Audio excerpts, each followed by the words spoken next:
உணவை வீணடிக்காதீர்கள்.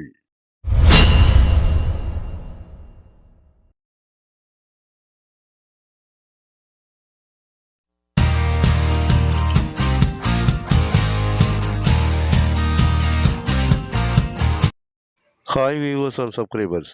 இந்த சுண்டைக்காய் ரொம்ப எளிமையாக உங்களுக்கு கிடைக்கும். ஆனால் இதை வந்து அதிக அளவில் சாப்பாட்டில் பயன்படுத்துறது இல்லை, எப்போயாவது தான் பயன்படுத்துகிறோம்.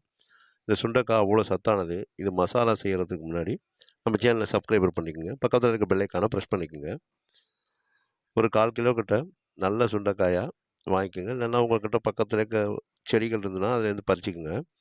இது தோல் வந்து நல்லா பார்த்தீங்கன்னா நல்லா ஹார்டாக இருக்கும், சீக்கிரம் வேகாது. அதனால் இதை வந்து பார்த்திங்கன்னா நல்லா வேக வைக்கணும். இந்த சுண்டைக்காயில் இருக்கக்கூடிய காம்பை இது மாதிரி நீக்கி சுத்தமாக நீக்கிடுங்க. இது பறிக்கும் போதோ இல்லை வாங்கும்போதோ இதில் வந்து நல்லா சுத்தமாக இருக்கணும். நல்லா சுண்டைக்காயாக பார்த்து வாங்கிக்கோங்க. இந்த மாதிரி அதில் இருக்கக்கூடிய மேலே இருக்க அந்த காம்பை மட்டும் அப்படியே எடுத்துருங்க. அதை பிச்சிங்கன்னா வந்துடும், அப்படியே முடிஞ்சு வச்சுன்னா அதெல்லாம் சுத்தம் பண்ணி அப்படியே அந்த சுண்டைக்காயை அந்த பட்டாணி சைஸுக்கு இருக்கும். அதை நீங்கள் அப்படியே எடுத்து ஒரு பிளேட்டுக்கு மாற்றி வச்சுங்க. அதில் இருக்கக்கூடிய அந்த காம்பெல்லாம் நீக்கி எடுத்து வச்சுருங்க. இந்த மாதிரி எடுத்து வச்ச பிறகு இந்த சுண்டைக்காயெல்லாம் அள்ளி ஒரு பாத்திரத்தில் போட்டுருங்க. அப்படியே ஒரு சின்ன பாத்திரமாக நீங்கள் எவ்வளோ எடுத்துருக்கீங்களோ அதுக்கேற்ற மாதிரி பாத்திரத்தில் போட்டு அதில் நிறைய பார்த்திங்கன்னா அது நல்லா முழுந்துற அளவுக்கு நிறைய தண்ணி ஊற்றுங்க. தண்ணி ஊற்றி அதை சுத்தமாக அலசணும். இது மாதிரி எல்லா சுண்டைக்காயும் அந்த பாத்திரத்தில் எடுத்து காம்பை நீக்கி சேர்த்துருங்க. இதை வந்து நசுக்கிட்ட பிறகு கழுவக்கூடாது, அதுக்கு முன்னாடியே இது மாதிரி நல்லா கழுவணும். அது நல்லா தேய்ச்சி அழுத்தி கழுவணும். இது வந்து உடஞ்சிடாது. அதே டைமில் பார்த்தீங்கன்னா நல்லா அந்த காம்பு நல்லா அந்த தோல் வந்து அழுத்தமாக இருக்கும். நல்லா அதை பிசைஞ்சி விட்டு நல்லா கையால் தேய்ச்சி திரட்டி விட்டு அதை சுத்தமாக அலசி எடுக்கணும். அதில் மண் தூசி இதெல்லாம் இல்லாமல் சுத்தமாக எடுக்கணும். அதில் சிலந்தியெல்லாம் கூடு கட்டி நூல் மாதிரி கண்ணுக்கு தெரியாமல் இருக்கும். அதெல்லாம் நல்லா நல்லா திரட்டி பிசைஞ்சிங்கன்னா அப்படியே அது பார்த்தீங்கன்னா உங்களுக்கு அது அந்த அந்த நூல் மாதிரி இருக்கிறதெல்லாம் வந்துடும். இது மாதிரி நல்லா தண்ணியை வடிச்சிட்டு அதை ஒரு பிளேட்டுக்கு மாற்றிங்க.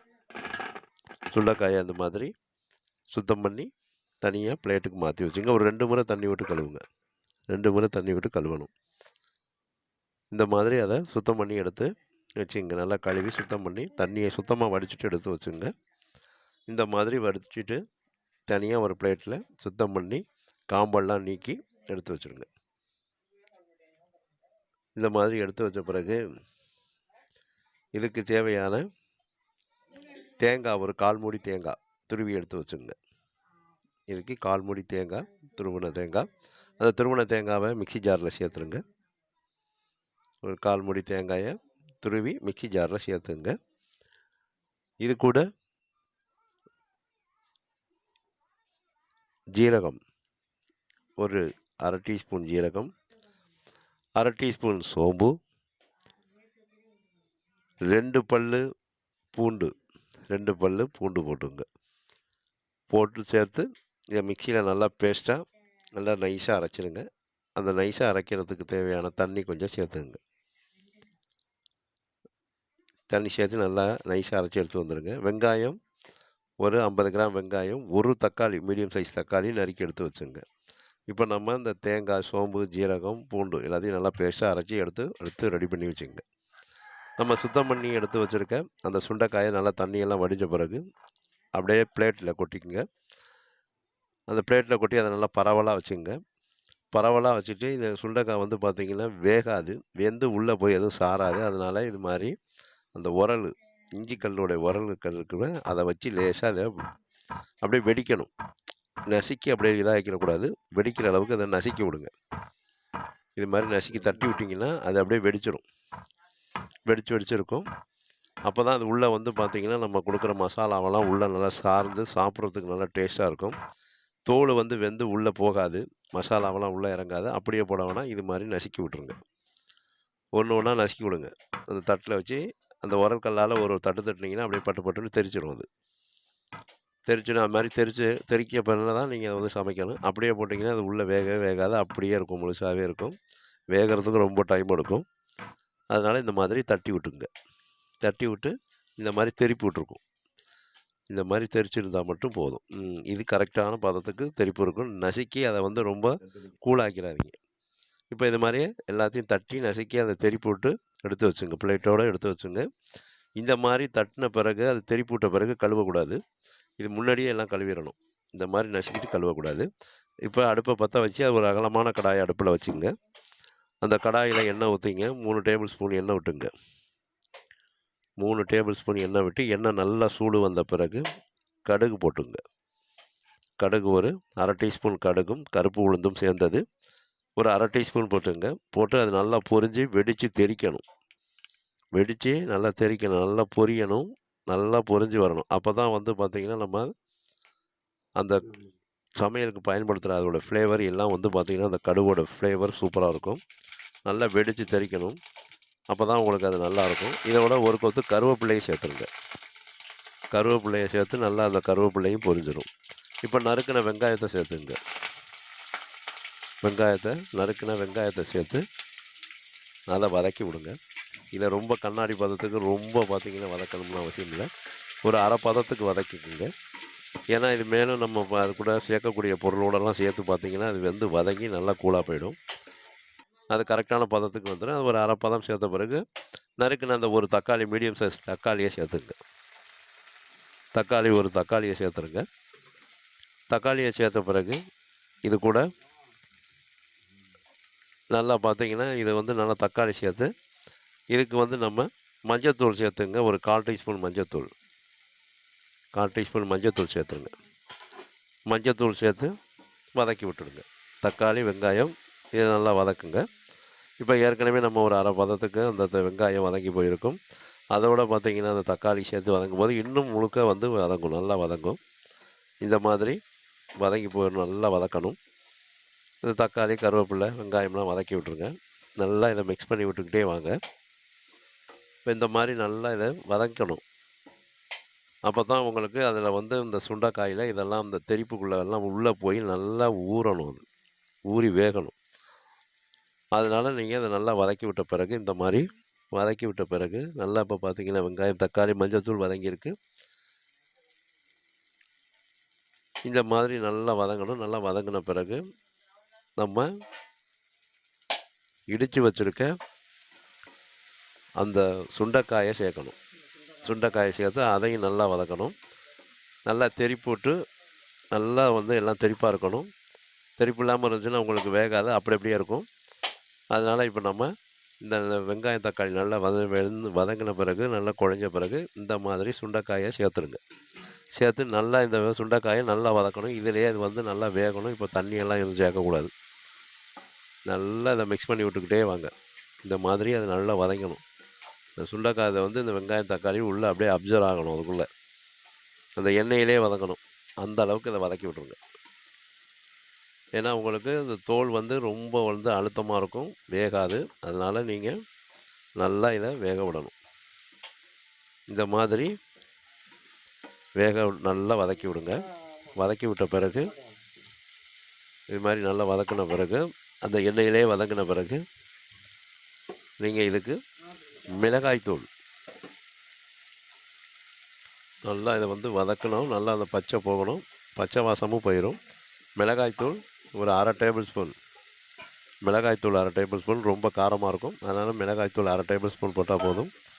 அது கூட மல்லித்தூள் 1/2 டேபிள் ஸ்பூன், 2 சமமாக இருக்கட்டும். இப்போ இதை நல்லா மிக்ஸ் பண்ணி விடுங்க. அதில் அந்த சுண்டைக்காயோட நல்லா மிக்ஸ் பண்ணி விடுங்க. நல்லா மிக்ஸ் பண்ணி விட்டிங்கன்னா இந்த மல்லித்தூள், மிளகாய்த்தூள்லாம் அதுக்குள்ளே நல்லா உள்ளே போய் சார்ந்து இந்த வதங்கி இருக்கிறதோட சாரும்.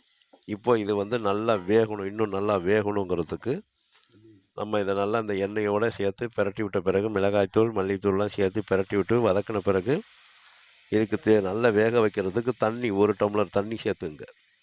ரொம்ப தண்ணியாக சேர்த்திங்கன்னா குழம்பு மாதிரி போயிடும். அதனால் 1 டம்ளர் தண்ணி மட்டும் சேர்த்துங்க. சேர்த்து இதை நல்லா மிக்ஸ் பண்ணி விட்ருங்க. இந்த மாதிரி நல்லா மிக்ஸ் பண்ணுங்கள். இந்த மாதிரி மிக்ஸ் பண்ணி விட்டுறணும். அப்போ தான் உங்களுக்கு பார்த்திங்கன்னா அந்த சுண்டைக்காய் நல்லா அதுக்குள்ளே எல்லாம் அப்சர்வ் ஆகி வேகும். இப்போ இதுக்கு தேவையான உப்பு போட்டுருங்க. இதுக்கு தேவையான உப்பு போட்டுட்டிங்கன்னா இன்னும் கொஞ்சம் சீக்கிரமாக நல்லா வேகும். ஒரு 1/2 டீஸ்பூன் உப்பு போட்டுங்க. கல் உப்பு போட்டுக்கிறேன்னா அது மாதிரி கல் உப்பு 1/2 டீஸ்பூன் போட்டு நல்லா இதை மிக்ஸ் பண்ணி விட்டுருங்க. திரும்பவும் நல்லா மிக்ஸ் பண்ணி விட்டு மூடி போட்டு நல்லா இதை கொதிக்க விடுங்க. நல்லா கொதித்து அதெல்லாம் அந்த சுண்டைக்காய் நல்லா வெந்து வரணும். அப்போ தான் நம்ம இதுக்கு அந்த தேங்காய் பேஸ்ட்டு போடலாம். இது நல்லா கொதிச்சு வந்து நல்லா வேகணும். வெந்து அப்படியே பார்த்தீங்கன்னா சுருங்கி வரணும். நல்லா கொதி வந்த பிறகு நம்ம இது மேலே மூடியை போட்டு மூடி வச்சுருங்க. மூடியை போட்டு மூடி வச்சுட்டிங்கன்னா இது நல்லா பார்த்தீங்கன்னா வெந்து சுருங்கி வரும். அந்த தண்ணியெல்லாம் சுருங்கி இந்த மசாலாவெல்லாம் பார்த்தீங்கன்னா இந்த மிளகாய்த்தூள், மல்லித்தூள், வெங்காயம், தக்காளி எல்லாம் அந்த சுண்டைக்காயில் அப்படியே வாங்கிரும். உங்களுக்கு சாப்பிடும்போது நல்லா காரசாரமாக இருக்கும். இப்போ இந்த மாதிரி மூடி வச்சுருங்க. நல்லா மூடி வச்ச பிறகு நல்லா மூடி கொதித்து நல்லா வெந்து சுருங்கி வந்துடும். ஒரு 5 நிமிஷத்தில் இது வந்து நல்லா வெந்து சுருங்கி வரும். நல்லா கொதிச்சுக்கிட்டு இருக்கும். இப்போ அதை எடுத்து அடிப்பிடிச்சு போயிடாமல் இருக்கணும். அதுக்காக வந்து நம்ம நல்லா திரும்ப அதை மிக்ஸ் பண்ணி விடுங்க. இது மாதிரி நல்லா மிக்ஸ் பண்ணி விட்டுடுங்க. கவனமாக செய்யணும். கொஞ்சம் டைம் எடுத்துக்கும். இந்த சுண்டைக்காய் வேகிறதுக்கு மட்டும் கொஞ்சம் டைம் எடுக்கும். அதனால் நல்லா இதை வந்து இது போல் மிக்ஸ் பண்ணி விட்டுங்க. சுண்டைக்காயை ஃப்ரிட்ஜில் வச்சு சமைக்காதீங்க. அது வந்து பார்த்திங்கன்னா அதோட டேஸ்ட்டே இருக்காது. அது வந்து பார்த்திங்கன்னா ஒரு மாதிரி கசப்பாக ஒரு இதாக இருக்கும். அதனால் ஃப்ரிட்ஜில் வச்சு சமைக்கக்கூடாது. இப்போ நல்லா இது நல்லா வெந்து கொதித்து நல்லா உங்களுக்கு சுருங்கி வந்துருச்சு. இப்போது அரைச்சி வச்சுருக்க தேங்காய் பேஸ்ட்டை சேர்த்துங்க. இந்த 1/4 மூடி தேங்காய், சோம்பு, ஜீரகம், பூண்டு சேர்த்து அரைச்சி வச்சுருந்தோம்ல, அதை இப்போ சேர்த்து நல்லா மிக்ஸ் பண்ணி விட்டுடுங்க. நல்லா மிக்ஸ் பண்ணி விட்டுட்டிங்கன்னா நமக்கு அற்புதமாக நல்லா டேஸ்ட்டாக சுவையாக நமக்கு அந்த சுண்டைக்காய் மசாலா அப்படியே சாப்பிட்லாம். இதை சாதத்துக்கெல்லாம் அவ்வளோ டேஸ்ட்டாக இருக்கும். சாம்பாருக்கு பார்த்தீங்கன்னா ரசம், தயிர் சாதம், லெமன் சாதம் எல்லாத்துக்குமே இது நல்லா டேஸ்ட்டாக ரொம்ப ஹைலைட்டாக இருக்கும். ஆனால் இது பார்த்திங்கன்னா அப்படியே சுண்டல் மாதிரியே சாப்பிட்றலாம். அவ்வளோ டேஸ்ட்டாக இருக்கும். இப்போ நல்லா தேங்காவை சேர்த்து தேங்காய் பேஸ்ட்டை சேர்த்து நல்லா கொதி வந்த பிறகு மறுபடியும் மூடி போட்டு மூடி விட்ருங்க. மூடி விட்டிங்கன்னா அந்த தேங்காயில் இருக்கக்கூடிய அந்த மசாலா, தேங்காய், அந்த மிளகாய், தக்காளி, வெங்காயம், மிளகாய்த்தூள் எல்லாத்தையும் உள்ளே இன்னும் அப்சர்வ் பண்ணி அந்த சுண்டைக்காய் வந்து பார்த்திங்கன்னா அவ்வளோ சூப்பராக இருக்கும். இப்போ பார்த்திங்கன்னா அது நல்லா வெந்து சுருங்கி எண்ணெய் பிரிஞ்சு வந்துடும். இப்போ நமக்கு அற்புதமாக இது வெந்து வந்துருச்சு. இதை நல்லா இப்போ மிக்ஸ் பண்ணி விடுங்க. அடி பிடிக்காமல் மிக்ஸ் பண்ணி விட்டுக்கிட்டே இருக்கணும்.